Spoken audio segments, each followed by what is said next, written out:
বিসমিল্লাহির রহমানির রহিম।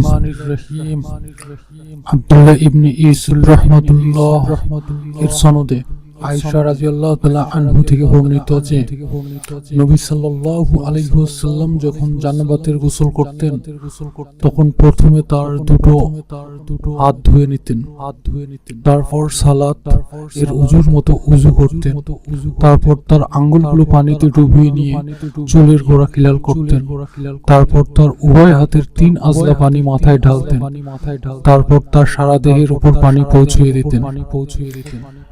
এ সম্পর্কিত আরেকটি হাদিস এসেছে মুহাম্মদ ইবনে ইউসুফ রাহমাতুল্লাহ হতে বর্ণিত, মায়মুনা রাদিয়াল্লাহু থেকে বর্ণিত, তিনি বলেন রাসূলুল্লাহ সাল্লাল্লাহু আলাইহি ওয়াসাল্লাম সালাতের উজুর নে উজু করলেন, অবশ্য পা দুটো ছাড়া, এবং তার লজ্জা স্থান ও যে যে স্থানে নাপাক লেগেছে তা ধুয়ে নিলেন, তারপর নিজের উপর পানি ঢেলে দেন, তারপর সেখান থেকে সরে গিয়ে পা দুটো ধুয়ে নেন। এই ছিল তার জানাবাতের গোসল।